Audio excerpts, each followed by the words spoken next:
นอกจากการสนับสนุนช่องของเรานะครับผ่านการกดไลค์กดแชร์แล้วก็ Subscribe นะครับผมปัจจุบันนะครับผมช่องของเราได้เปิดช่องทางใหม่ๆนะครับผมเพื่อให้ผู้ชมนะครับผมและแฟนๆของช่องนะฮะสามารถให้การสนับสนุนช่องเล็กๆช่องนี้นะครับให้ได้ไปต่ออย่างต่อเนื่องนะครับและมั่นคงนะครับผมด้วยระบบสมาชิกนะครับผมที่ช่องเราเพิ่งเปิดขึ้นมานะฮะซึ่งทุกคนสามารถที่จะกดสมัครนะครับผมสมาชิกนะครับผมที่ปุ่มจอยนะครับผมหรือปุ่มสมัครสมาชิกนะครับผมที่มุมขวาล่างใต้คลิปนะครับผมหรือมุมขวาบนในหน้าต่างของช่องนะครับผมเพียงเดือนละ50 บาทเท่านั้นนะครับผมโดยมีสิทธิพิเศษมากมายไม่ว่าจะเป็นตราประทับแสดงระดับหลังชื่อนะครับผมเป็นรูปเรือชิปเปอร์ที่ออกมาแบบอย่างสวยงามนะครับผมพร้อมกับอีโมจินะครับเป็นรุ่นพี่แฮมชิปเปอร์นะครับผมสุดน่ารักนะครับซึ่งใช้ในการพูดคุยนะครับผมในช่องคอมเมนต์พร้อมสิทธิพิเศษต่างๆมากมายที่กำลังจะตามมาในอนาคตนะครับผมอีกอย่างหนึ่งคือทั้งการชมคลิปแบบ Exclusive นะครับก่อนใครนะครับผมหรือโอกาสที่จะได้ทำกิจกรรมต่างๆร่วมกันในอนาคตนะครับผมก็สำหรับสมาชิกเท่านั้นนะครับผมที่เก็บสิทธิ์นี้เอาไว้ให้กับทุกๆท่านนะครับแต่หากระบบสมาชิกยังไม่หนำใจนะครับผมเรายังมีช่องทางอื่นให้สนับสนุนกันนะครับผมไม่ว่าจะเป็นระบบซุปเปอร์แตงนะครับผมซึ่งหากผู้ชมเนี่ยเจอสัญลักษณ์นะครับรูปหัวใจนะครับผมที่มีดอลลาร์ไซน์นะครับผมหรือสัญลักษณ์รูปเงินดอลลาร์อยู่เนี่ยข้างใต้คลิปใดคลิปหนึ่งเนี่ยสามารถที่จะคลิกนะครับผมเพื่อโดเนทนะครับผมแทนคำขอบคุณนะฮะเพื่อเป็นการสนับสนุนช่องได้นะครับหรือจะเป็นการโดเนทนะครับผ่านบัญชีธนาคารนะครับผมซึ่งได้ใส่รายละเอียดเอาไว้แล้วนะครับข้างใต้คลิปนี้นะครับผมเอาไว้ที่คำบรรยายใต้คลิปนอกจากนั้นนะครับผมเรายังได้เปิด Line Open Chat นะครับซึ่งชื่อว่า ACS Channel Family นะครับผมก็เลยขอเชิญชาวช่องทุกคนนะครับผมเข้าร่วมห้องแชทได้โดยไม่มีค่าใช้จ่ายใดทั้งสิ้นนะครับผมเอาไว้พูดคุยแลกเปลี่ยนข่าวสารกันนะครับผมในครอบครัวของเราและผมได้จัดทำสติกเกอร์ลายรุ่น Lovely พี่แฮมนะครับชิปเปอร์นะครับเอาไว้เป็นสติกเกอร์ที่ใช้พูดคุยกันด้วยนะครับจะได้ใช้คุยกันในกลุ่มก็น่ารักดีนะครับผมหรือจะเอาไปใช้คุยกับเพื่อนๆส่วนตัวก็ได้นะครับไม่ติดอะไรเลยนะครับผมตั้งใจทำออกมามากๆนะฮะเพียงชุดละ35 บาทเท่านั้นนะครับผมใช้ได้ตลอดชีพนะครับผมก็หวังว่าทั้งหมดนี้นะครับผมจะเป็นเรื่องราวดีๆที่จะเกิดขึ้นกับช่องของเราและชาวช่องของเราทุกคนนะครับผมเพื่อมุ่งหน้าต่อไปสู่ปี 2023 ปีนี้และก้าวต่อไปด้วยกันอย่างมั่นคงนะครับผมอย่าลืมสนับสนุนกันนะครับขอบคุณครับ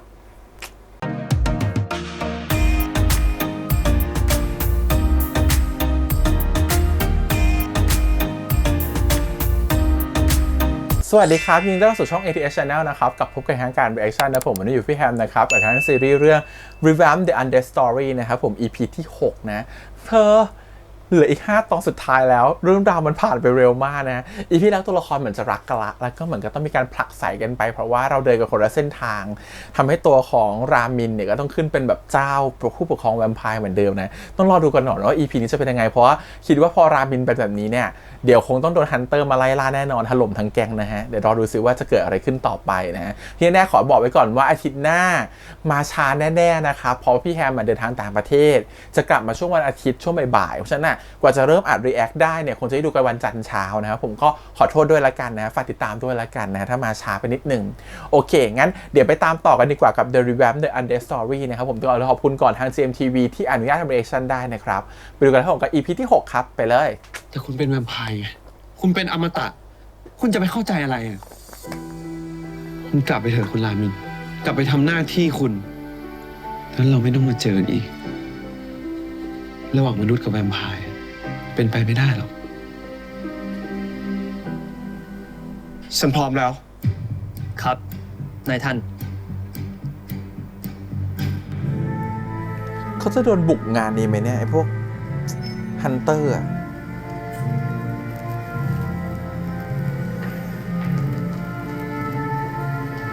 นี่ไงนี่ฮันเตอร์ปะแฝงตัวอยู่ในเนี้ยตามผมมา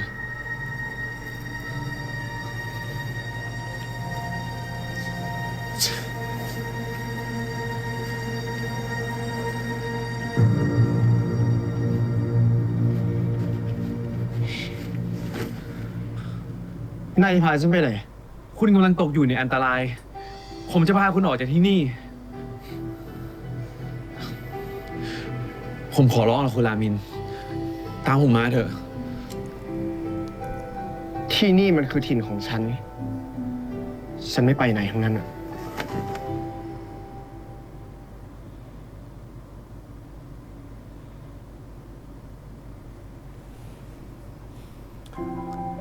นี่ไม่ใช่คำสั่งนี่คือการจูบ ตามผมมา ผมจะจูบคุณมากกว่านี้อีก ตามผมไป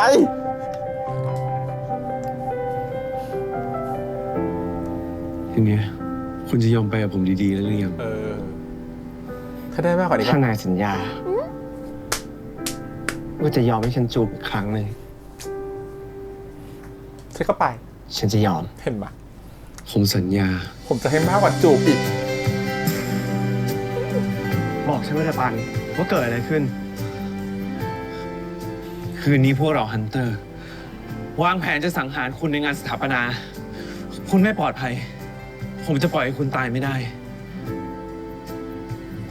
อุ๊ย อุ๊ย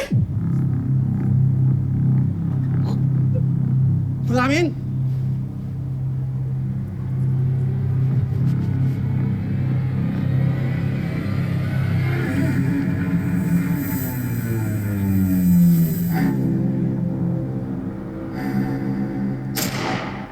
ไว หลบได้หมดหรืออะไร2 ชั่วโม แผ ง นของเราใน ก่ห คืนนี้ เราจะแบ่งการทำงานออกเป็น 2 ทีม โดยทีมแรก เตรียมตัวพร้อมอาวุธ รอฟังคำสั่งจากฉันและเอลีที่ด้านนอก ส่วนทีมที่ 2นำทีมโดยพอลและแคสเตอร์ คืนนี้ พวกเราจะแฝงตัวเป็นงานเลี้ยงของพวกมัน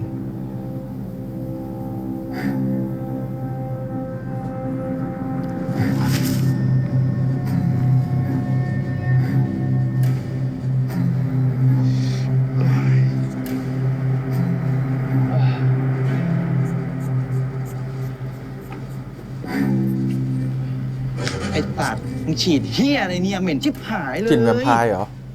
ก็กูฉีดอำพรางตัวไง อืม มันช่วยดับกลิ่นแวมไพร์จะได้จับไม่ได้ไง อ๋อนี่คือมึงฉีดดับกลิ่นมึงแน่ใจนะว่ามึงฉีดถูกขวดอะไอ้เฮียเหม็นชิบหายเลยเนี่ย ตัวเนี้ย โอ้ คิดคนขึ้นมาใหม่ ต่อให้แวมไพร์จมูกดีแค่ไหนอะก็จับไม่ได้ อ๋อ มันมีวิธีนี้ เก่งที่สุดเลย เอา พอ มือ แคส ที่อะไร เตอร์ แต่งตัวต่อสิ สัตว์เหม็นชิบหายเลย จริงๆเขามาจากชื่อพอลักซ์แคสเตอร์นะครับผม ในตำนานกรีก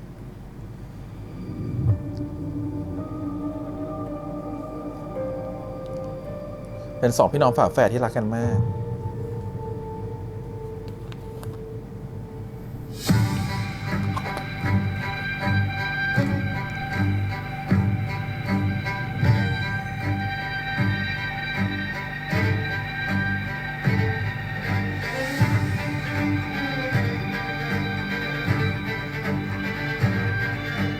ขอให้ทุกหน่วยเตรียมพร้อม รอฟังคำสั่งจากฉัน ทุกหน่วยเตรียมพร้อมรอฟังคำสั่ง ย้ำทุกหน่วยเตรียมพร้อมรอฟังคำสั่ง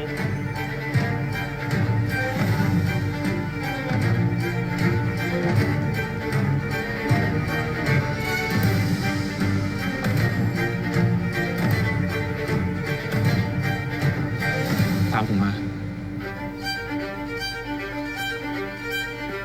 เจ็ดปันเข้ามาในงาน เฮ้ย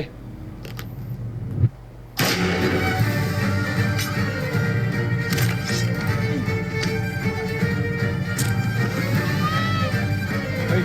ถนนนู้นเปล่า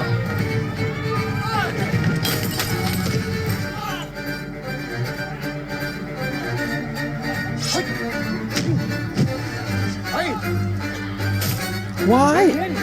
โดนหลอก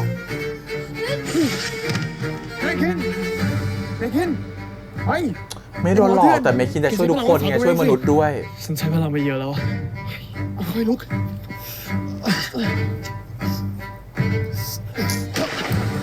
อุ้ย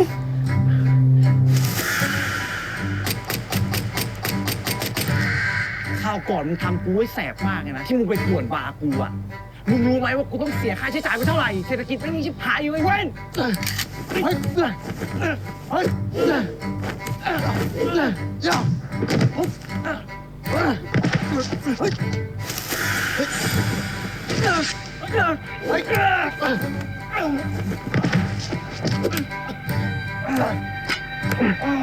มนุษย์ธรรมดาอย่างพวกแก ไม่มีทางเอาชนะหมอพันธมตะอย่างพวกฉันได้หรอก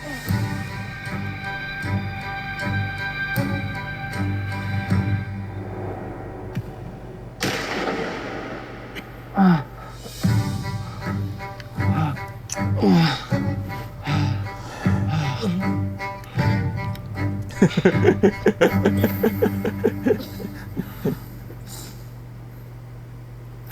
่เป็นไรนะคียา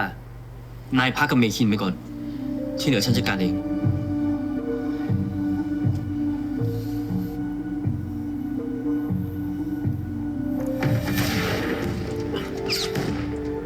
รามินตั้งสติสิ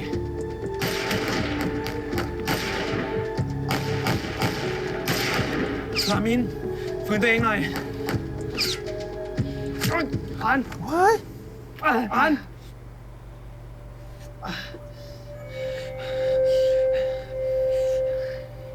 ไม่เป็นไรนะปัน ผมไม่เป็นไร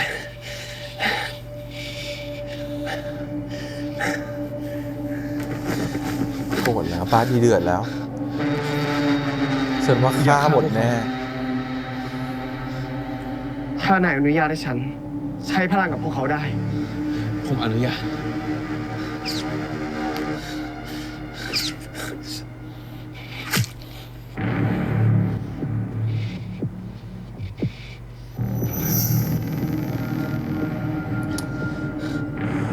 Mind Control พลังควบคุมจิตใจ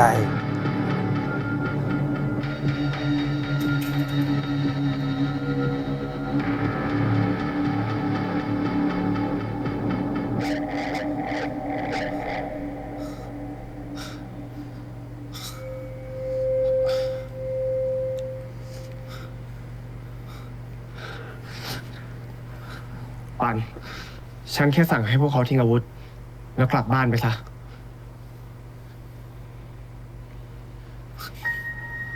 คุณลามิน คุณจะเข้าไปในนั้นไม่ได้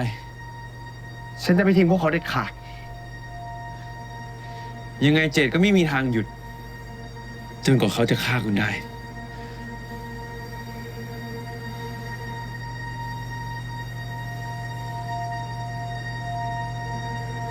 ไม่เป็นไรนะปัน นายรอฉันอยู่นี่ ฉันจะรีบกลับมาถ้างั้นผมจะเข้าไปด้วยกับคุณ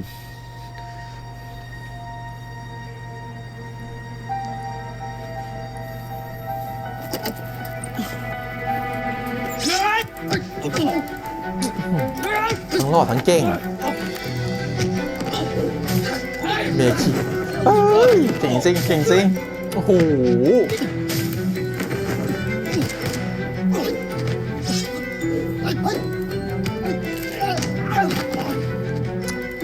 คุณมาจิอุ๊ย ช้าไปนะสำหรับเจ้าแห่งความเร็วอะคุณเจต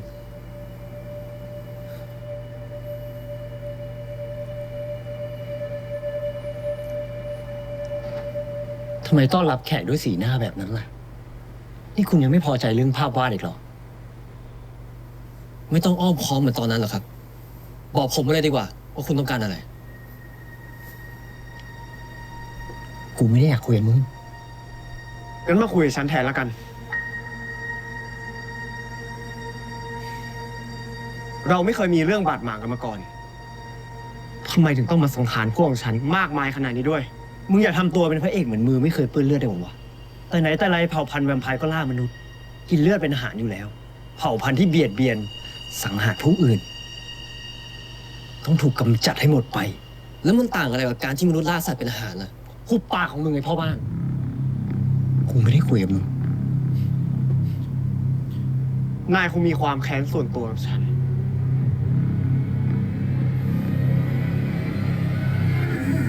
มึงไปบอกอะไรมันอีก ฉันรู้ด้วยตัวฉันเอง ฉันอ่านใจเธอได้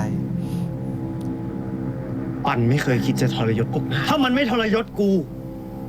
มึงไม่ได้ยืนอยู่ตรงนี้หรอก เป็นเพราะมึงคนเดียวเลยไอ้ปัน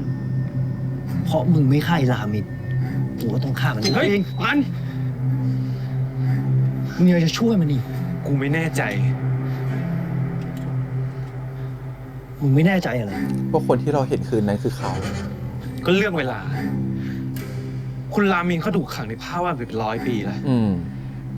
เขาจะไปฆ่าทุกคนที่บ้านเด็กกำพร้ามิคาเอล เมื่อ10 ปีที่แล้วได้ยังไงวะ แต่มึงเป็นคนบอกกูเอง มึงซอยเส้นนั้น กูเคยบอกว่ากูเคยเห็นสร้อยเส้นนี้ แต่กูก็ไม่มั่นใจว่าคืนนั้นคือเขาหรือเปล่า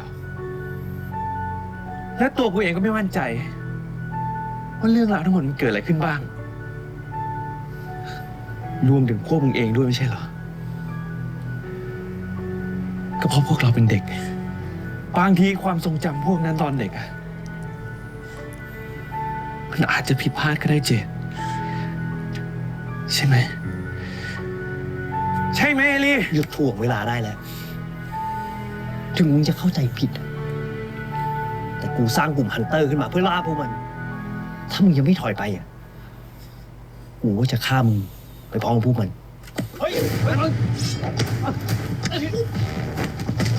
เอลี่ฆ่ามันมามิน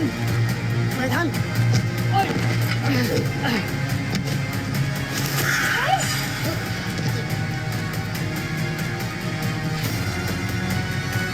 นายท่าน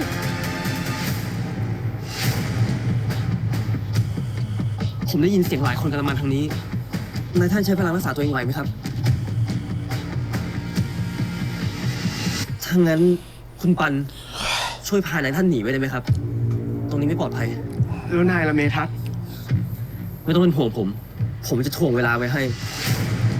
นายท่านรีบไปรักษาตัวแล้วกลับมาได้ไหมครับ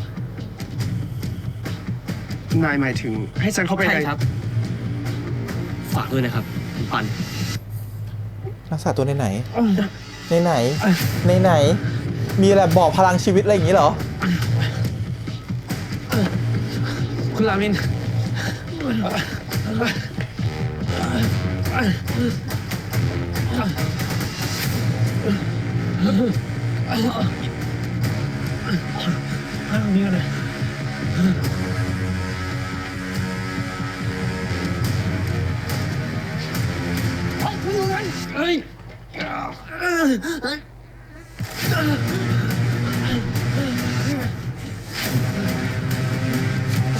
ฉันว่ามีโลกอีกอ้าโลกในรูปภาพใช่ไหม หลังผ้าคลุมนั้นน่ะอ้ายจริงๆด้วย ก็คือมีมิติสีโลกมิติหนึ่งใช่ไหมล่ะ มิติของแวมไพร์ใช่ไหมล่ะ หายไปไหนแล้ววะ เมื่อกี้ยังเห็นอยู่เลยคุณรามิน อ๋อโอเคกลับมาที่เดิมก่อนแต่มันมีโลกในนี้อีกไหม ฉันอยากจะรู้ตรงนี้แหละ คุณรามิน คุณไหวไหมครับ แผลที่หน้าอกคุณดูแย่มากเลยอะ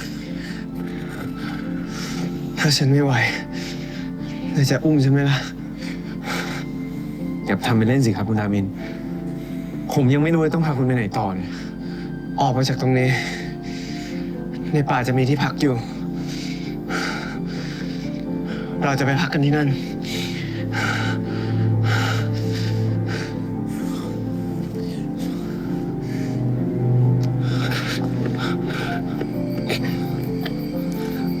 ก็คอนเฟิร์มละมีอีกโลกหนึ่งแน่ๆจริงๆมันเป็นมิติคู่ขนานโลกของแวมไพร์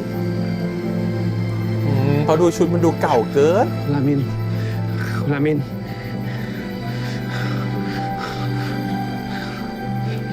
ชุดที่ใส่ตอนแรกมันเหมือนเทพนิยายเกิน100 ปีที่แล้วเอง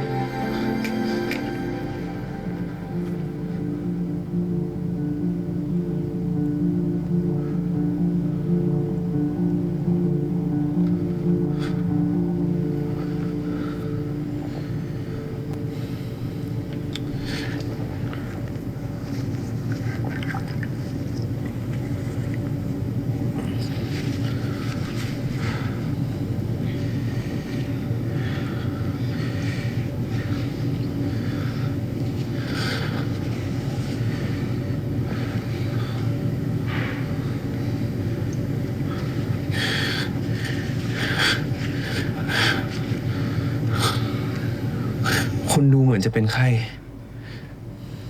แต่ตัวคุณเย็นเฉียบเลยอะ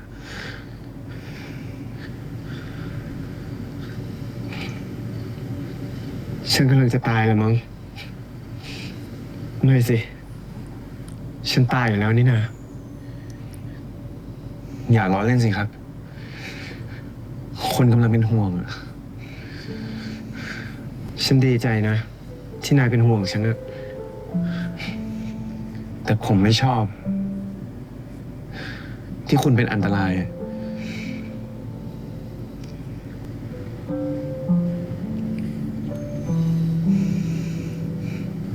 อาการที่ฉันเป็นอยู่ คืออาการของแวมไพร์ที่ได้รับบาดเจ็บ ส่วนที่ฉันตัวเย็นเพราะพิษบาดแผล แต่ว่าหลังจากนั้นอะไรครับ ใครก็จะลด แล้วก็หายดีอ่ะ แสดงว่าผมก็ต้องเช็ดตัวให้คุณทำให้ไข้ลดลง คุณก็จะหายดีใช่ไหม นายต้องนอนกอดฉันทั้งคืนนะฮะ ฉันถึงจะหายดีอ่ะ อันนี้ไม่ใช่เรื่องจริงนะฉันว่าโกหกเอาหนูก็เชื่อเอาหนูก็เชื่อด้วยเอา โอ้ย ถ้างั้นคุณต้องหายไวๆนะครับ ฉันจะรีบหายดีนะ กำไรมากกำไรรามินมาก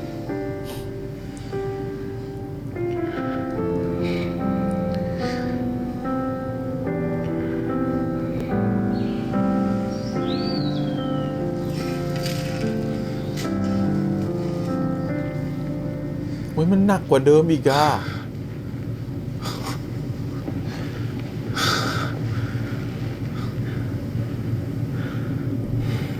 ไหนบอกว่านอนก่อนนั้นคือจะดีขึ้นไงท่าทางคุณดูแย่กว่าเดิมอีก เมื่อคืนในนอนดิ้นอ่ะ ฉันก็เลยกอดได้ไม่แน่น โอ้ย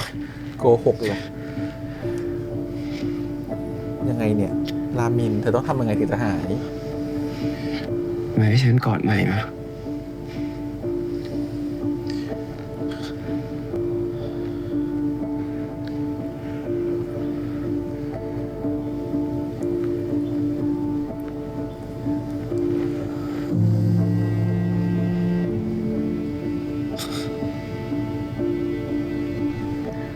อาการของคุณไม่ดีขึ้นเลย ผมขอโทษนะคุณรามิน ที่เป็นต้นเหตุที่ทำให้เกิดเรื่องทั้งหมดอะอย่าโทษตัวเองเลยปัน เราไม่รู้ว่าต้นเหตุของเรื่องนี้ มันคืออะไร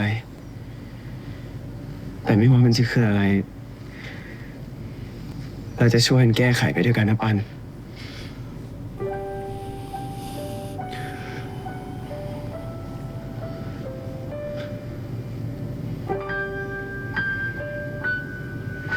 ผมว่าจะลองเข้าไปในป่าดูอะเผื่อจะมีสมุนไพรที่บรรเทาอาการเจ็บของคุณได้ ถ้าจะเข้าไปในป่า ระวังตัวเองด้วยนะปัน ป่ากรีนมัว ไม่ใช่ป่าธรรมดา แต่มันคือป่าที่มีเวทมนต์อยู่ แล้วที่นี่ยังเป็นที่อยู่ของผู้หญิง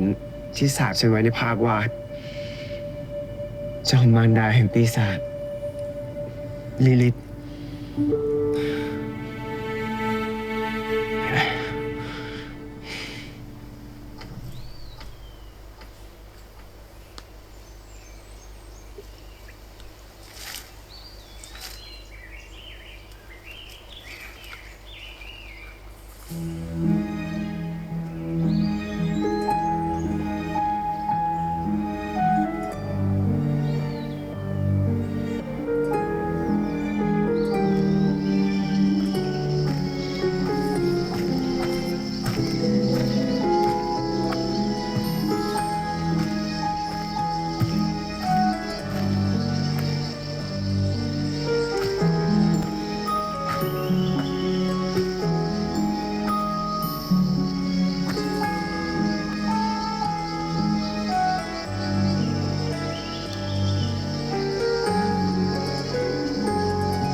ที่เหมือนเมืองนอกแบบนี้ เขาช่องลมเท่านั้นแหละ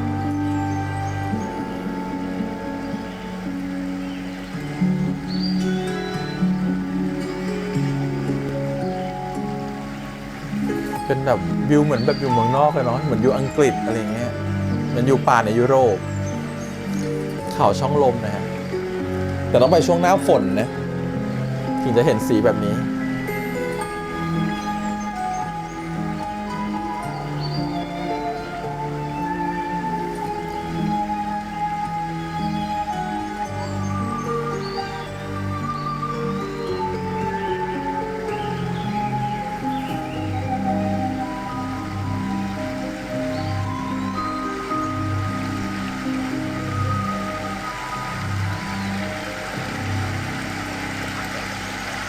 แต่น่าจะใช้ CG บางส่วนด้วย ผสมกัน เ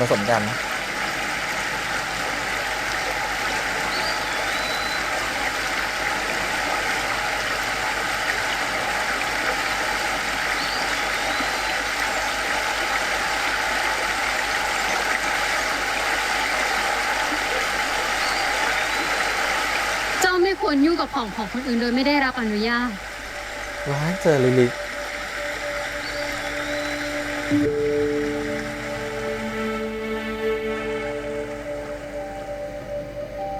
เจ้าไม่จำเป็นต้องมองหาสมุนไพรใดๆในป่าแห่งนี้ ที่ป่าแห่งกีนมัว ไม่มีพืชพันธุ์ชนิดใดรักษาพิษไข้ของแวมไพร์ได้ คุณรู้ว่าคุณรามินกำลังบาดเจ็บ ข้ามองเห็นอนาคตของเจ้า ปันวินนาลา เจ้ามาที่นี่พร้อมกับเขา เหมือนที่ข้าเคยเห็น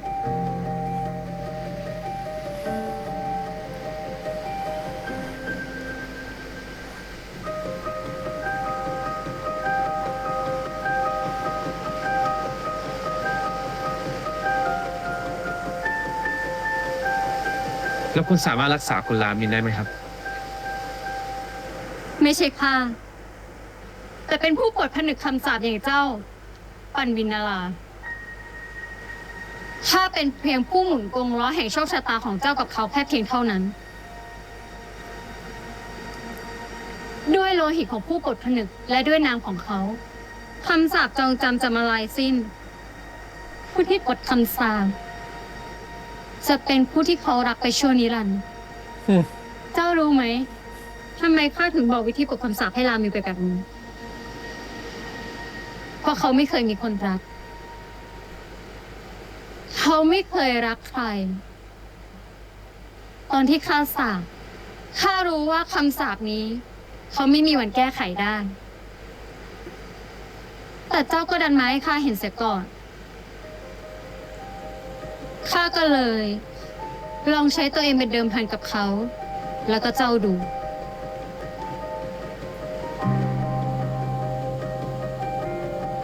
มีแค่เลือดของคนรักเท่านั้น ที่จะสามารถแก้ไขทุกคำสาปของแวมไพร์ได้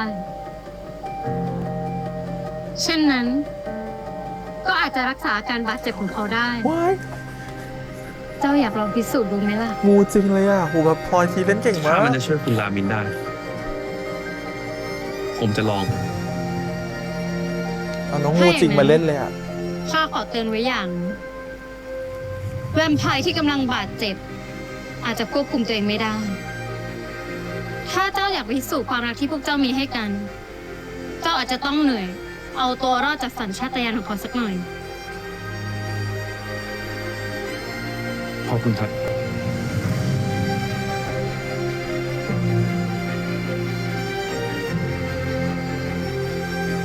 กรีนมัวที่เจ้าอยู่ตอนนี้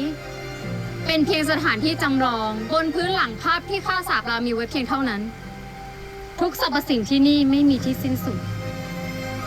เวลาข้างนอกไม่มีผลกับที่แห่งนี้ ที่นี่ทุกอย่างจะเป็นนิรันดร์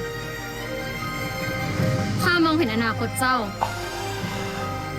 นี่เป็นเพียงแค่จุดเริ่มต้นเท่านั้น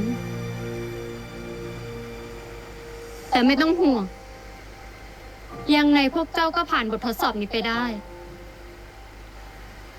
เพราะข้าเห็นไกลกว่านั้น ถ้าเช่นนั้น ข้าก็ขอให้เจ้าโชคดี ปันบินนารา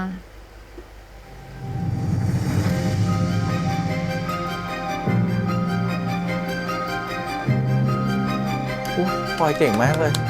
เล่นกับงูแล้วคอนโทรลงูได้ ขอบคุณที่ปลดปล่อยข้าให้เป็นอิสระ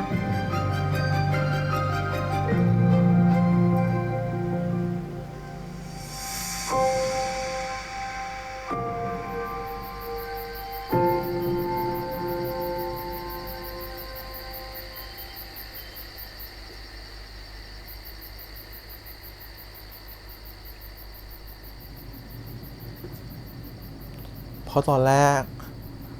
ลิลิสาบไว้ไงแล้วบอกว่าฉันจะอยู่ที่นี่กับเธอไปตลอดเช่นกัน เพราะฉะนั้นพอมาปลดให้ตัวของรามินออกมาได้เนี่ย ตัวเขาก็หลุดพ้นเช่นกันจากคำสาปนี้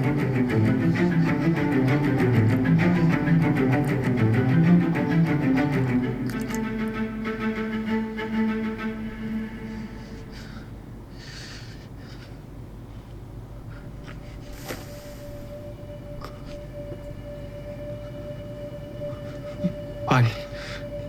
เกิดอะไรขึ้น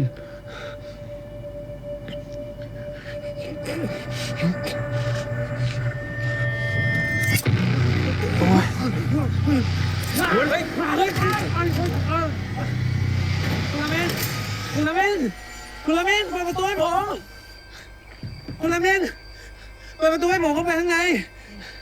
ไม่ได้ฉันลืมเลือนหน่อยคุณต้องเปิดให้ผมเข้าไปข้างในผมไม่กลัวคุณ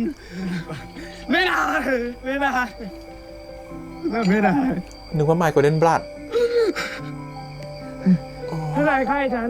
น่าจะเป็นอันตรายไม่ได้คุณรามินทิ้งฉันไว้ที่นี่หนีไปไกลไม่คุณรามินผมไม่กลัวอะไรทั้งนั้นน่ะแต่คุณต้องดื่มเลือดผมฉันจะห้ามความกระหายเรื่องตัวเองไม่ได้ไม่คุณรามินผมจะไม่ทิ้งคุณไปไหนคุณรามิน คอนดิชั่นพิสูจน์หลักแท้มาก เปิดประตูให้ผมไม่ทิ้งคุณหรอกคุณรามิน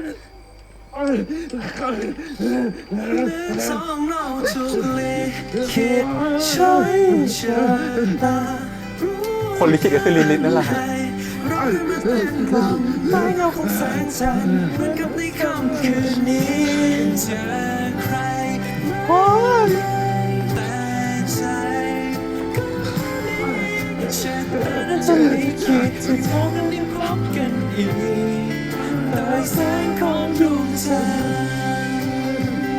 ก็คือข้างเหมือนตอนที่เมทัศน์เป็น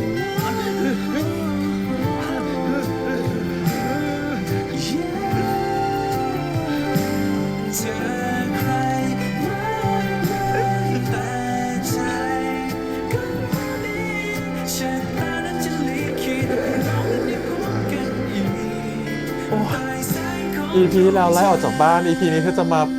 อยู่คนละด้านประตูไม่ได้นะ จบแบบนี้ไม่ได้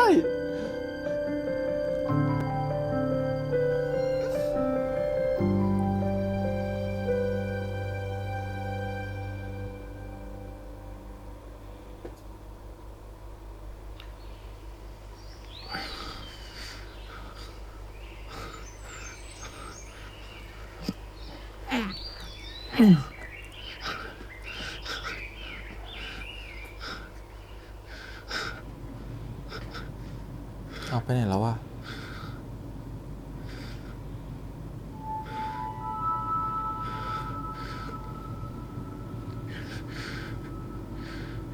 คุณรามิน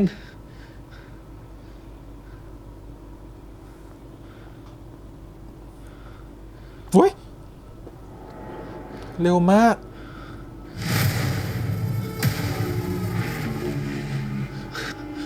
คุณรามินเฮ้ยคุณรามินเฮ้ยคุณรามินตั้งสติเลย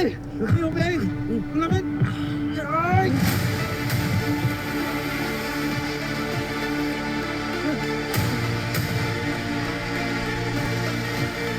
จะวิ่งทันได้ไงก่อนลูก คุณรามิน เดี๋ยวก่อนทำไมวิ่งช้าล่ะใบพายทำไมใบพายวิ่งช้าแล้วล่ะ เร็วกว่านี้สิ เร็วกว่าหน่อยสิ นี่มันช้าไปแล้ว ค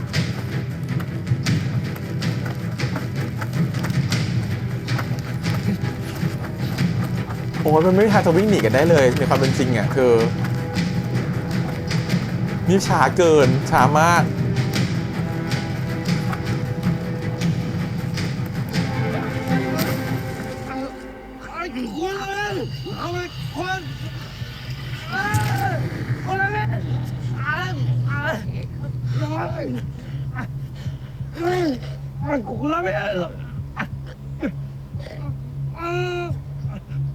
ไม่โดนกัดเลยโดนกัดเลือดออกไหมเนี่ยดูดเลือดไหมเนี่ยแล้วเขาต้องหยุดตัวเองให้ทันปะเนี่ย คุณรามิน ว้าย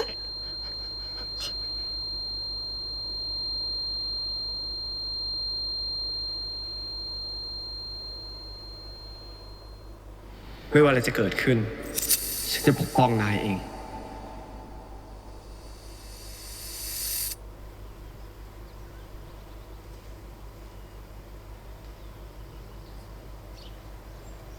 แผลหายพอดี หยุดพอดี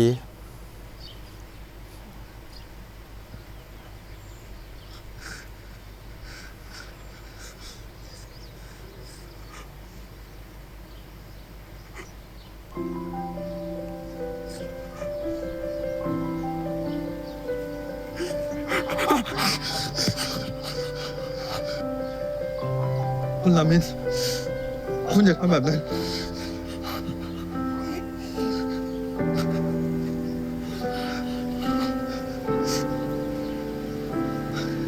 อยากเข้ามา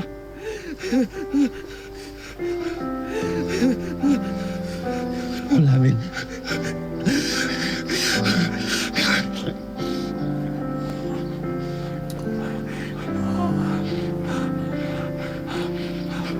ผมอยู่ตรงนี้แล้วคุณรามินผมจะไม่ไปไหนทั้งนั้น อาทิตย์หน้าพี่แฮมมาชานะครับอาทิตย์หน้าพี่แฮมไปต่างประเทศ มาวันจันทร์นะ ซีรีส์เนาะรอดูกันหน่อยนะ พูดตอนนี้เดี๋ยวคนจะไม่ยอมดูตอนหลัง บ้าน ขอบคุณที่ บ้าน เธอไม่เดินหายใจ โอ้ยน้องโดนหลุดแล้วไปสักนิดนึงอะน้องต้องแบบเลือดออกไปเยอะอะ บ้านอยู่กับฉันก่อน เข้าไปเป็น บ้าน สิ่ง มอง ห นี่ นึ่ง สิ ในนั้ บ้าน น ต้องตายอย่าเพิ่งแรง ฉันจะไม่ทำให้เธอต้องรู้สึกผิดหวังที่ยอมฝากทุกอย่างไว้ในมือของฉันจะไม่ทำให้เธอเสียใจที่เธอเลือกฉัน เล็บสวยมาก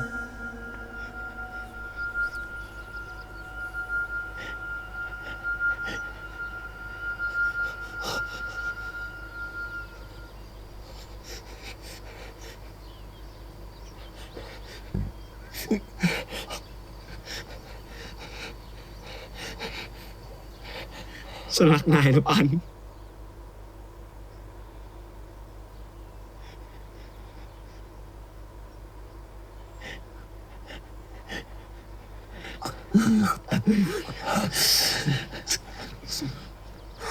เล่นกันดีมาก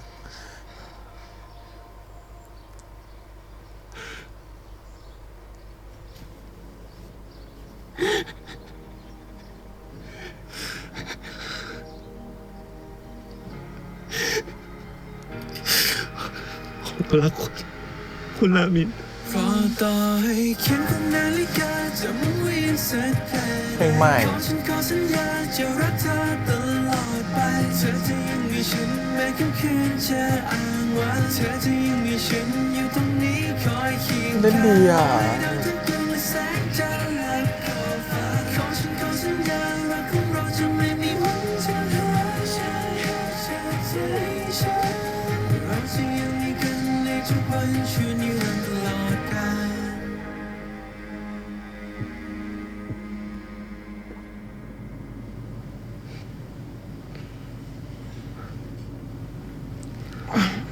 ปัน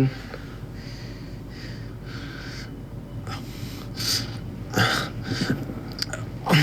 โหเศษใบไม้ใบหญ้าที่เราอยู่บนหลังมันหายไปเลยนะพวกเนี้ย ฉันขอโทษนะ ที่ฉันควบคุมตัวเองไม่ได้แล้วทำร้ายนายอะ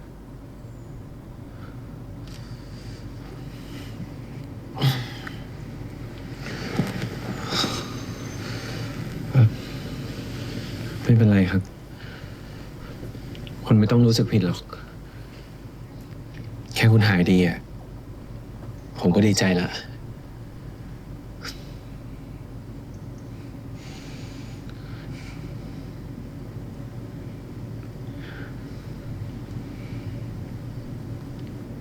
ฉันรอฟังคำนั้นมาตลอดเลยนะปัน คำว่าอะไรครับ คำว่านายรักฉัน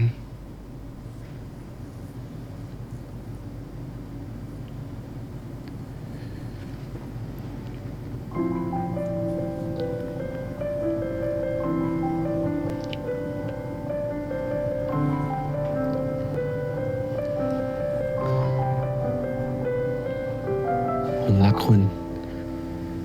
คุณรามิน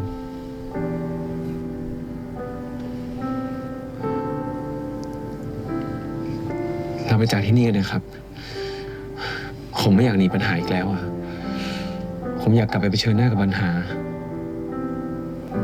และอยากกลับไปแก้ไขให้มันถูกต้อง และผมต้องการคุณครับ คุณรามิน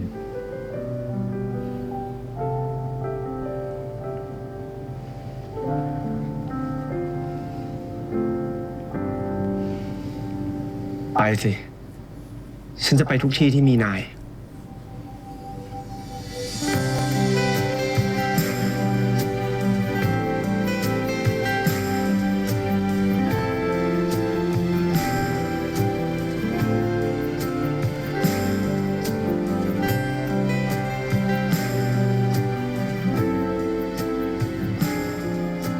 ปัน จากนี้ไม่ว่าจะเกิดอะไรขึ้น ฉันสัญญาว่าฉันจะไม่ปล่อยมือนาย จะอยู่เคียงข้างนายตลอดไป ชะตานั้นจะลิขิตให้ฉันได้บอกรักเธออีกได้แสงของดวงจันทร์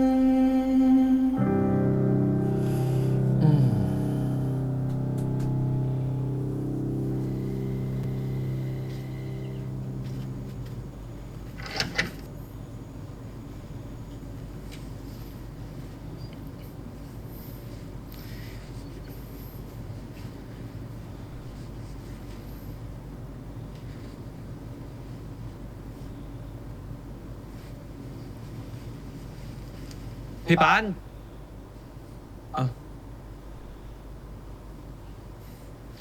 เปิดไฟทิ้งไว้ทำไมเนี่ย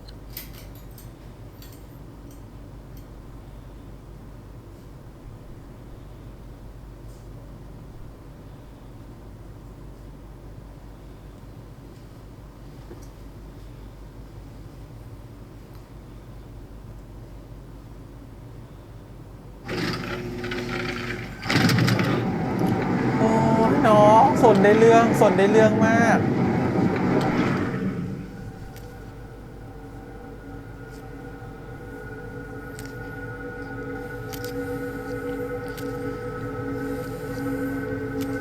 แล้วเขาเก็บไปหมดยังเนาะหรือจะยังไม่ได้เก็บหมดอุปกรณ์อะที่พอจะหนีน้องอะ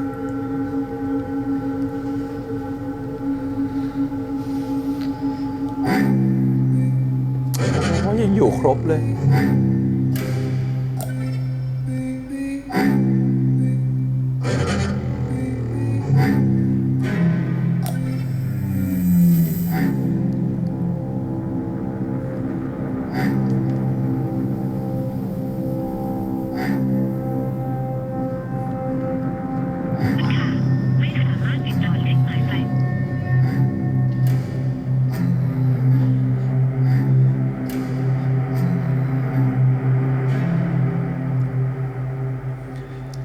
ไปหาเจดอีกเดี๋ยวเจดมาเป็นตัวประกันไหมเนี่ย คิดจะทำอะไร แวมไพร์พวกนี้ คือครอบครัวของฉัน นายก็คือครอบครัวของฉันเหมือนกันนะปัน ผมไม่สบายใจอะที่ทำให้พวกคุณทะเลาะกัน เราคุยกันแล้วนะปัน ปกป้องไม่ได้กลับบ้านมาสักพักแล้วค่ะ แล้วคุณนายได้โทรคุยหรือติดต่อปกป้องบ้างไหมครับ วันนี้ปกป้องไม่มาทำงานหรอครับ โอเค มีทั้งเคลียร์และไม่เคลียร์นะครับ โอเคเรารู้แล้วว่าคนรักอย่างปันเนี่ยสามารถที่จะให้เลือดนะครับผมกับตัวรามินได้แล้วก็รามินสามารถจะหายจากทุกโรคได้ด้วยมันเป็นพรแล้วก็เป็นสิ่งที่เรียกว่าเป็นพลังของแวมไพร์ละกันว่าคือต้องได้เลือดจากคนรักนะครับซึ่งตัวของลิลิธที่สาบตัวของรามินไว้เนี่ยก็รู้แหละว่ารามินไม่มีคนรักและรามินก็ไม่เคยรักใครเพราะฉะนั้นก็เป็นคำสาปที่ค่อนข้างจะพันธนาการได้ไปตลอดกาลหากลิลิธมองไม่เห็นอนาคตสักเล็กน้อยก็คือเขามองเห็นว่าจะมีปันอยู่ในนั้นเขาก็เลยเลือกที่จะเสี่ยงและลองที่จะใช้คาถานี้ดูแต่เขาก็แลกกับการที่ว่าความเสี่ยงของเขาคือแลกกับตัวเขาเองด้วยนะหมายความว่าอะไรตอนที่เขาสาบจำได้ไหมคะเขาสาบบอกว่าจะกักเอาไว้อยู่ที่นี่ถูกไหมพร้อมๆกับตัวเขาคือฉันจะอยู่ด้วยไปตลอดหมายความว่าวันใดก็ตามที่ตัวของรามินถูกปลดปล่อยตัวของลิลิธก็จะถูกปลดปล่อยด้วยเช่นกันเพราะฉะนั้นตอนนี้ลิลิธถึงมาพูดกับตัวปันใน EP นี้ไงว่า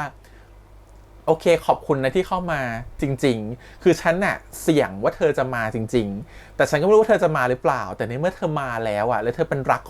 กแท้ของตัวรามินมันก็ถึงคราวที่ฉันน่ะจะถูกปลดผนึกเช่นกันแล้วฉันก็จะไปจากที่นี่อะไรอย่างเงี้ยทีนี้ทั้งหมดมันก็เหมือนจะลงตัวด้วยเหตุผลของมันนะฮะว่าในโลกของกรีนมัวเนี่ยก็คือมีลิลิธครอบครองอยู่แล้วการที่เขาถูกปิดผนึกไว้เขาก็ถูกปิดผนึกในโลกของกรีนมัวถูกไหมฮะก็คืออยู่ที่ปราสาทแห่งหนึ่งละกันออกจากปราสาทไปเจอสวนเจอป่าก็เป็นป่าของกรีนมัวก็คือเป็นโลกของรูปภาพนั่นเองนะแล้วก็เป็นโลกที่ลิลิธแอบสปอยไว้เล็กน้อยว่า Eternity นะก็คือโลกที่มันไม่มีเวลาเป็นสิ่งไม่มีเวลาอยู่ในนี้หมายความว่าเวลาข้างนอกจะเคลื่อนผ่านไปเท่าไหร่ก็ตามเวลาที่จะหยุดนิ่งเพราะเป็นโลกเสมือนและเป็นโลกสมมุติขึ้นมาเวลาไม่สามารถจะมีผลต่อโลกนี้ได้สปอยไว้เล็กน้อยว่าอนาคตหากรามินกับปันเดี๋ยวจะมาอยู่แบบเป็นอมตะก็ย้ายมาอยู่ในโลกนี้ได้เพราะว่าอะไรเพราะว่าตัวของปันเองไม่อมตะถูกไหมแล้วถ้าปันไม่เป็นแวมไพร์เนี่ยเหมือนกับไมค์โกลเด้นบลัดอย่างนั้นน่ะเพราะฉะนั้นเขาก็ต้องมาอยู่ในโลกนี้แหละเพื่อให้ตัวเองเป็นอมตะเพราะเวลาไม่ผลต่อชีวิตเขาโอเคแต่นะฮะการที่เขาถูกกักอยู่ในนี้เนี่ยพร้อมๆกับลิลิธสั่งให้กักเอาไว้เนี่ยมันหมายความว่าตัวของรามเองถูกคล้องโซ่อยู่ที่ปราสาทแล้วรามินทำไมถึงรู้ว่ามีบ้านหลังน้อยอยู่กลางป่าทำไมรามินถึงรู้ว่ามีป่าแบบนี้อยู่ทำไมรามินถึงรู้ว่านี่คือโลกเสมือนที่จะมีอะไรอยู่ข้างนอกบ้างในเมื่อรามินไม่เคยออกมาเห็นเลยเพราะรามินถูกกักอยู่หมายความว่าอะไรหมายความว่ารามินอาจจะเคยเป็นเพื่อนกับลิลิธหรอหรือรามินเคยเข้ามาเยี่ยมเยียนกรีนมัวแล้วหรออะไรเงี้ยลิลิธเคยพามาหรออะไรเงี้ยมันถึงจะจำรู้ได้ว่าอ๋อที่นี่มีป่าอยู่นะที่นี่มีอะไรบางอย่างอยู่ในนั้นนะอะไรแบบนี้หรือเปล่าหรือมันมีใครก็ตามเคยเข้ามาในป่าแห่งนี้เพื่อต้องการจะช่วยรามินแต่ก็ปลดผนึกรามินออกไปไม่ได้อย่างเช่นพวกเมทัสอย่างเงี้ยเคยเข้ามาในรูปภาพเราหรือเปล่าแต่ปลดตัวของรามินออกไปไม่ได้เพราะว่ารามินเนี่ยต้องโดนคนรักมาปลดเท่านั้นแปลว่าเมทัสอะไรอย่างเงี้ยเคยเข้ามาในรูปภาพหรือเปล่าเมทัสถึงรู้ไงว่ามีโลกของรูปภาพนั้นอยู่แล้วโลกนั้นน่าจะช่วยคุณได้พอโลกนั้นน่ะเวลาไม่มีผลมันหมายความว่าเขาสามารถชะลอการตายได้หรือมีเวลาไปพักฟื้นในนั้นได้และมากกว่านั้นคือการที่เขาอยู่ตรงนั้นนะมันเหมือนกับเวลาทุกอย่างหยุดพอเขาออกมามันเหมือนกับว่าหากเขาอยู่ตรงนั้นนานเท่าไหร่ก็ตามข้างนอกคือเวลาข้างนอกมันไม่ได้เหมือนเปลี่ยนแปลงไปหรือเปล่าตรงเนี้ยเรายังไม่แน่ใจนะว่าคำว่าเวลาข้างในหยุดนิ่งและข้างนอกเดินหมายความว่าอะไรหมายความว่ารามินถูกสตาร์ทไว้ตั้งแต่100 ปีที่แล้วจนถึงตอนนี้ไม่ได้เปลี่ยนแปลงไปไหนเลยหมายความว่าเวลาข้างนอกไม่มีผลอะไรพี่แฮมว่าน่าจะหมายความแบบนั้นเนาะการที่เมทัสสั่งให้หนีไปอยู่ในรูปภาพอาจจะเป็นทางเดียวก็ได้ที่ตอนนี้ไปพักฟื้นในนั้นได้เพราะว่ามันไม่มีใครเข้าไปในรูปภาพได้นอกจากแวมไพร์ถูกปะนั่นแหละก็เลยงงว่าตกลงแล้วเนี่ยทำไมเขาถึงรู้ว่ามีสวนอยู่เมทัสเคยเข้ามาหรอหรือเมทัสก็ไม่รู้หรอกแต่เมทัสรู้ว่าที่นั่นคือที่หลบซ่อนของคุณรามินได้ก็เลยเข้าไปอยู่ในโลกของภาพหรือโลกของกรีนมัวนั่นเองหรือตอนที่รามินถูกจับอยู่รามินสามารถที่จะส่งกระแสจิตหรือถอดจิตไปเห็นได้ว่าข้างหลังที่เขาถูกผนึกอยู่เป็นป่าเป็นสวนเป็นเขาช่องลมอะไรก็ตามหรือเปล่าอะไรเงี้ยถึงเป็นแบบนั้นหรือเขาได้คุยกับลิลิธแล้วก็ลิลิธเล่าให้เขาฟังว่ามีบ้านน้อยอยู่กลางป่าที่ฉันเป็นคนที่ไปอาศัยอยู่ตรงนั้นหรืออะไรอย่างนี้หรือเปล่าคืออันเนี้ยคือพี่แฮมยังหาเหตุผลไม่ได้ว่าทำไมเขาถึงรู้จักโลกนี้มาก่อนนะแต่เข้าใจในคอนเซปต์ว่าพลังของลิลิธคืออะไรแล้วก็เข้าใจว่าลิลิธต้องการเดิมพันกับอะไรแล้วก็เข้าใจว่าที่นี่มันไม่มีเวลาไม่สามารถจะมาก้ำกลายได้อันนี้เข้าใจแต่แค่ไอ้พวกการรับรู้ต่างๆมันรู้ได้ยังไง นะ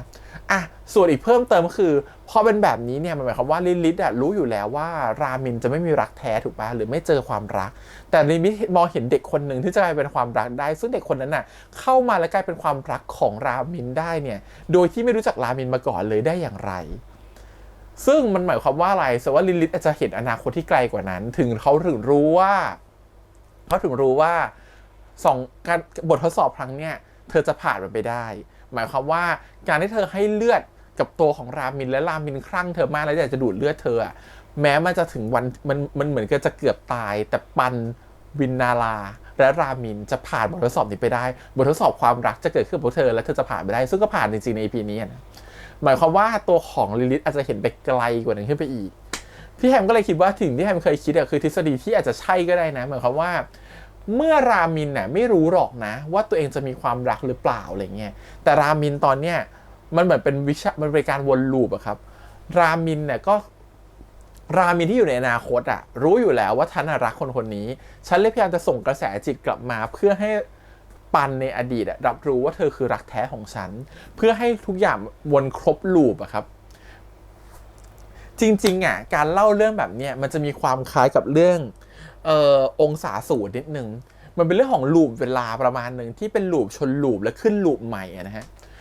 ซึ่งมันหมายความว่าจริงๆแล้วตัวของรามินวันนี้รู้อยู่แล้วว่าการที่เขาจะปลดคำสาปตัวเองได้คือเขาต้องเจอรักแท้แล้วเหตุการณ์วันนี้มันทำให้เขาได้เจอรักแท้แล้วมันเหมือนกับว่ารามินได้เจอกับปันนะครับผมเป็นความรักแท้แล้วก็ล่วงเลยต่อไปอีกสักพักหนึ่งแล้วรามินก็รู้ตัวแล้วว่าเฮ้ยการที่เขาจะมีปันอยู่ในวันนี้ได้เขาต้องไปเติมจุดแรกที่สุดนั่นคือตอนที่เขาถูกปลดผนึกเขาต้องทำให้ปันรู้จักเขาและปลดผนึกเขาก่อนเหตุการณ์วันนี้มันถึงจะเกิดหมายความว่าถ้าไม่มีเหตุการณ์นี้เกิดขึ้นเลยวันที่ปันไปปลดผนึกตัวของรามินออกจากภาพเขาก็จะไม่ได้เจอรักแท้เหตุการณ์มันก็จะไม่เกิดถูกปะหมายความว่าปันเมื่อรามินรู้แบบนี้รามินก็เลยส่งกระแสจิตกลับมาในอดีตหรือเปล่าเพื่อให้ปันในอดีตรู้ตัวว่านี่แหละคือคนรักของเธอฉันตามหาเธออยู่เธอต้องมาช่วยฉันสิฉันรักเธอนะเมื่อส่งกระแสจิตกลับมาเป็นเหมือนภาพเนาะจำได้ไหมชุดขาวเนาะเวลาส่งกระแสจิตกลับมาจะเป็นชุดขาวส่งชุดขาวกลับมาว่าเรามีอะไรกันจนเหมือนแบบตัวของปันเองก็เห็นฝันทุกคืนจนจำได้ว่าเขาชื่อรามินแล้วก็ฝันว่าเรามีอะไรกันอยู่2คนนะในชุดขาวๆแบบนั้นก็เลยทำให้ตัวของเขารู้จักรามินมาก่อนแล้วเขาก็จะเป็นรักแท้ของรามินอยู่แล้วในอนาคตมันก็ทำให้เลือดของเขามีผลในการปลดผนึกรามินแต่หมายความว่าหากรามินไม่ได้ส่งกระแสจิตกลับมาในอดีตเพื่อทำให้ตัวของปันจำเขาได้เหตุการณ์ทั้งหมดในอนาคตต่อไปก็จะไม่เกิดเลยมันหมายความว่าลูปวงกลมมันจะเกิดขึ้นได้ก็ต่อเมื่อมีเงื่อนไขก็คือรามินในอนาคตที่รักกับปันแล้วส่งกระแสจิตกลับมาหาปันในอดีตให้ปันรู้จักเขาแล้วก็รักเขาหากไม่เกิดเหตุการณ์การส่งกระแสจิตกลับมาในอดีตขึ้นมันก็ลูปทั้งลูปก็จะหายไปเป็นไม่เกิดขึ้นอีกเลยมันก็จะไม่มีทางที่จะเกิดลูปขึ้นนี้ได้พูดแบบนี้ทุกคนเก็ตไหมให้ว่าพี่แฮมรู้สึกว่าถ้าดูหนังมาพวกหนังไซไฟจะมีความเป็นเชิงแบบนี้อยู่นะเช่นหมายความว่าวันนี้พี่แฮมมาเดินไปข้างหน้าแล้วนะฮะแล้วพี่แฮมรู้ว่าพี่แฮมจะต้องพี่แฮมจะหลบตะปูได้เมื่อมีผู้หญิงคนนึงเข้ามาทักพี่แฮมเนาะเสร็จแล้วการที่พี่แฮมจะให้ผู้หญิงคนนั้นกลับมาทักพี่แฮมได้ให้มันเกิดขึ้นพี่แฮมเพิ่งมารู้ทีหลังว่าที่ผู้หญิงคนนั้นทักพี่แฮมเพราะว่าพี่แฮมส่งกระแสจิตจากอนาคตมาหาผู้หญิงคนนี้ให้ผู้หญิงคนนี้มาทักพี่แฮมก็เลยไม่โดนเหยียบประตูเพราะถ้าพี่แฮมเหยียบประตูพี่แฮมจะตายเลยก็ได้แต่พอพี่แฮมไม่เหยียบประตูพี่แฮมก็เลยมีอนาคตต่อไปพอมาถึงจุดหนึ่งเราจะรู้ว่าอ๋อเป็นฉันเองเนี่ยแหละที่ส่งกระแสจิตกลับไปเตือนให้ผู้หญิงคนนั้นมาช่วยเตือนเราเพราะพอถึงวันนั้นแล้วถ้าฉันไม่ส่งกระแสจิตกลับมาเตือนผู้หญิงคนนั้นฉันก็อาจจะไม่รอดก็ได้เมื่อฉันก็ต้องทำตามให้มันครบลูปเหมือนกันว่าพอถึงวันนั้นฉันเลยต้องส่งกระแสจิตกลับมาเพื่อให้ผู้หญิงคนนั้นรู้ตัวเช่นกันรามินก็เหมือนกันครับก็คือการที่เขารู้ตัวแล้วว่าอ๋อถึงจุดเนี่ยคือจุดที่ฉันต้องส่งกระแสจิตกลับไปหาปันแต่วันนี้เขาจะรู้ตัวคือเขาต้องรู้ตัวก่อนว่าปันเห็นภาพเขามาตลอดเลยเขาอาจจะอ่านความคิดได้แล้วแต่เขายังหาจุดไม่เจอว่าทำไมเขาถึงเห็นความคิดและเห็นตัวเขามาก่อนแสดงว่าเขาอาจจะมั่นใจว่ามันอาจจะมาจากอนาคตที่สักที่ใดที่หนึ่งแต่เมื่อไหร่จะถึงวันนั้นเมื่อรู้สึกว่าถ้ามาถึงวันนั้นตัวของรามินผู้อ่านเจอได้อยู่แล้วจะรู้ตัวเองว่าอันนี้แหละคือเหตุการณ์ที่เขาต้องส่งกระแสจิตกลับมาเพื่อให้ปันรักเขาดูซับซ้อนเนาะแต่พี่แฮมคิดว่าอาจจะเป็นแบบนี้ก็ได้ไม่งั้นพี่แฮมก็หาทางออกไม่เจอแล้วแหละว่าทำไม ตัวของรามินถึงเข้าไปอยู่ในความคิดของปันได้ตั้งแต่แรกนะทั้งที่อยู่ตัวเองอยู่ในรูปภาพแล้วการเจอกันครั้งแรกตัวของรามินในรูปภาพก็ไม่รู้จักปันมาก่อนเลยเหมือนงงว่าเธอคือใครเธอเป็นอะไรอะไรเงี้ยก็ถือว่าเราว่าน่าจะเป็นประมาณแบบนี้นะฮะส่วนคนอื่นๆก็เดี๋ยวรอดูแล้วกันปกป้องก็น่าจะโดนเจดจับตัวไปนะคงจะเอาเรื่องไปเล่าเจดเหมือนในเทรลเลอร์แล้วก็โดนจับตัวไปเป็นตัวประกันสักอย่างหนึ่งหรือเปล่าเพื่อจะแลกกับตัวรามินหรือเปล่าและการต่อสู้ครั้งหน้าในสัก EP 7 หรือ EP 8เนี่ยน่าจะเป็นตัวที่ทำให้รามินเนี่ยน่าจะทำอะไรกับตัวของเจดสักอย่างหนึ่งแล้วก็ทำให้เจดตาสว่างขึ้นมาหรือเปล่าว่าจริงๆแล้วอ่ะวันนั้นมันเกิดอะไรขึ้นแล้วว่าเจดมีความโดนลบความทรงจำหน่อยๆเหมือนกันแล้วก็คิดว่ามันน่าจะมีเหตุผลนะฮะผมว่าทำไมถึงเป็นแบบนั้นนะฮะเดี๋ยวรอดูละกันรู้สึกว่าพอเรื่องมันจะน่าจะไปเชื่อมกันที่ตอนท้ายทุกอย่างว่าไอ้นั่นที่เราคิดอยู่เนี่ยมันถูกหรือมันผิดมันคลิกกันช่วงท้ายต้องรอดูละกันโอเคงั้นก็ประมาณนี้อยากชมการแสดงนิดนึงว่าสองคนเล่นกันดีมากเลยอ่ะเล่นกันแบบโอ้ยหมดทั้งตัวทั้งใจนะสงสารมากเพราะแวมไพร์คือต้องชมคนหนึ่งคือน้องเปรมคือน้องเปรมแล้วรู้สึกว่าโหแบบฉันรักคนนี้จริงฉันทิ้งไปทั้งตัวแล้วอ่ะเล่นดีไม่มากไม่น้อยเกินไปอีกคนนึงต้องชมก็คือพลอยพัดโอ้โหเล่นกับงูด้วยนะคุมไม่ให้งูมันไหลเลื้อยไปเรื่อยๆต้องท่องบทแบบดูแบบหน้าเกรงขามอีกคือแบบเก่งอ่ะตบมือเลยนะโอเคอ่ะขอบคุณครับวันนี้ประมาณนี้อาทิตย์หน้าพี่แอมจะมาช้าหน่อยนะครับพี่แอมเดินทางต่างประเทศเพราะฉะนั้นไม่ต้องคาดหวังว่าจะมาวันอาทิตย์เย็นน่าจะมาได้จันทร์เย็นนะครับผมก็หวังว่าทุกคนจะติดตามกันด้วยละกันวันนี้ไปก่อนนะครับบ๊ายบาย